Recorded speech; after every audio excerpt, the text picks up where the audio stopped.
In the early 20th century, basketball was not a popular pastime among other American sports, way behind sports like football and baseball. The first professional teams were actually barnstorming teams, organized teams that came to towns and played for money. Most of these teams were formed based on religion or ethnicity. The Harlem Globetrotters, an all-black team out of Chicago, may not have had the support of all white people just by looking at them, but one of the ways the Trotters made sure the audience was on their side was by being comical. Comedy and entertainment was the way the Globetrotters became a hit and a turning point for professional basketball by popularizing the sport and helping people of all backgrounds enjoy a common passion, basketball. In the 1920s, the city of Harlem had America's attention with the rhythm of its music.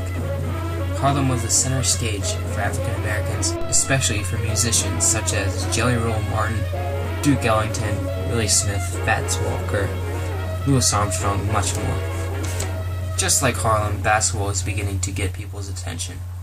The sport was just starting to become more popular. The Savoy Ballroom, an interracial Harlem-based ballroom, viewed basketball as a way to attract more people to show up. Thus, they hired an all-black barnstorming team to play in front of guests. The team was led by Jewish businessman Abe Saperstein, and were called the Savoy Big Five after the name of the ballroom. The idea had promise, but the results were not what the Savoy Ballroom management had hoped for. After a month, the Savoy Big Five were left without jobs and a location to play in. However, Abe saw a lot of potential in what he could do with the group of guys he had. Abe lived a very odd life. When he was 6, his parents immigrated to a predominantly Irish and German part of Chicago, where his dad opened up a tailor shop. He loved sports and played basketball and baseball.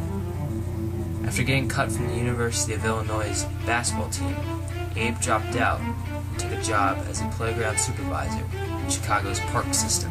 Working near a heavily populated black neighborhood, Abe was exposed to the black athlete.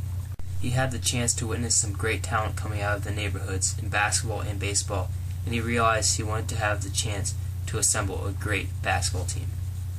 After their career as the Savoy Big Five, Saperstein wanted to relocate back to Chicago. He decided to go to his dad's tailor shop and stitch the words New York on their jerseys. After playing in small towns around Chicago for a few months, Abe began to notice the Midwest was less interested in the game as they were the color of their skin. To avoid this, Abe decided to give the team a distinct name, one that would let people know that they were black, and to also give the impression that they were well-traveled. Thus the name, the Harlem Globetrotters, was born. The Globetrotters toured around playing lumberjacks to even farmers. A lot of their games weren't even competitive. The Globetrotters would just blow the other team out of the gym. To avoid the possibility of fans being bored, the Globetrotters would do tricks at the end of the game. They noticed the fans laugh, and this is where they found something that they could possibly do in the future. Though the Globetrotters made the fans laugh with their tricks, there was one thing that wasn't funny to the Globetrotters: Jim Crow laws. However, the Globetrotters would play wherever they could schedule a game, even if it meant entering the Deep South. The Globetrotters' style of basketball was very similar to how a jazz musician would play, whereas white basketball was very similar to classical music. For instance, players would dribble the ball no more than 3 times before they would make a pass. Black basketball was more free, and the rules were suggestions, and the soloist was given the chance to improvise and play his own music.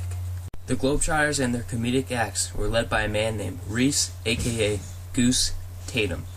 Goose got his start not in basketball, but in baseball. It took Goose a few years to get his basketball skills up to par, but once he had the moves down pat, there was no stopping him, nor the Globetrotters.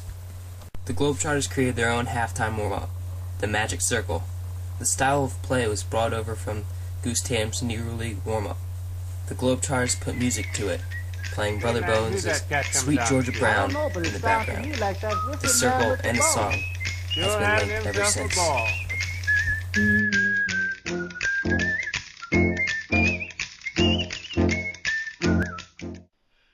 as the Harlem Globetrotters played just around the country.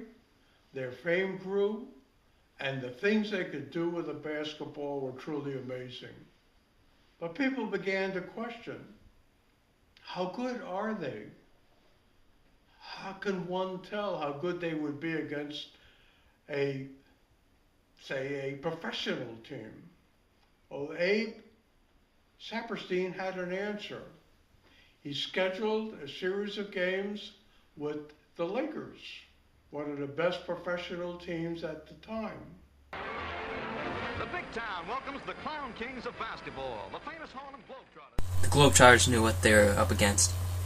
Not only did they want to prove that they were a real team, the Trotters were representing African Americans as a whole, and wanted to show why African Americans should be allowed to play in the NBA. Coincidentally, that night, President Truman gave a speech on the necessity for racial equality, almost in sync with the opening tip-off. From the opening tip, the Globetrotters dropped their clowning and played straight basketball. It was very physical. At that time, there were no blacks in the NBA. Mm-hmm.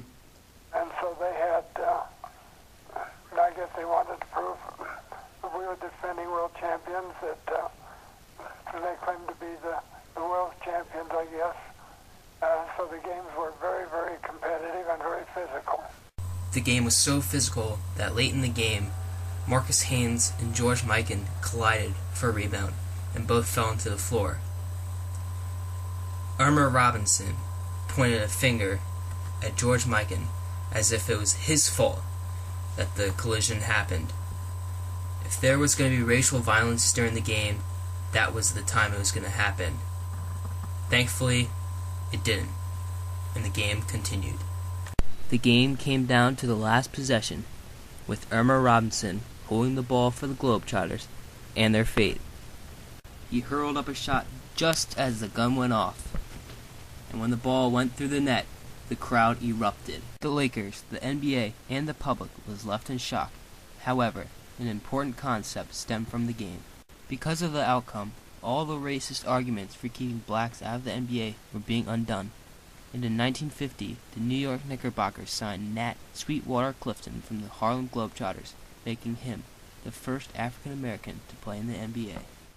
Since the NBA was available to African Americans, there wasn't a need to join the Harlem Globetrotters if you were an African American superstar, especially since the NBA was giving its All-Stars up to 5 times as much as Saperstein was paying his. The Globetrotters landed 7'1" giant Wilt Chamberlain for a year, but ultimately lost him because of the money. Even though they were the world's most popular team, starring in the films Go Man Go and The Harlem Globetrotters, the Globetrotters faced extinction due to the fact that they were phasing out from being both comedy and skill in one to just being pure comedy. To avoid this, Saperstein's friend Red Klotz formed the Washington Generals, a team that would tour and play with the Trotters. The deal was formed to allow the Globetrotters to compete, but to also be allowed to do their funny tricks in order to entertain fans.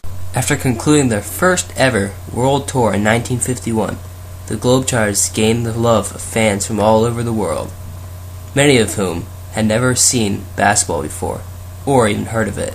The U.S. State Department even received telegrams from some of the countries, thanking them for sharing the Globetrotters with them. The German government was especially appreciative of the Globetrotters. Saperstein had Jesse Owens, winner of 4 Olympic gold medals in 1936, land in Olympic Stadium in front of over 75,000 Germans. When Owens landed, he ran a lap around the track and was applauded by all the fans. Afterwards, then Berlin Mayor Ludwig Schreiber turned to Owens and said, "Jesse, 15 years ago on this month on this sod, Adolf Hitler refused to give you his hand. This afternoon, I'm glad you give you both of mine." After the trip, the American government named the Globetrotters ambassadors of goodwill. On what it means to be a Harlem Globetrotter, current player Chris Handles-Franklin said it best. It represents so much history and so much responsibility. So for me, it means the world. By helping African Americans reach the NBA, introducing a new way to play basketball, and by globalizing the sport, the Harlem Globetrotters have become a turning point in American history as not just ambassadors of goodwill, but also ambassadors of basketball.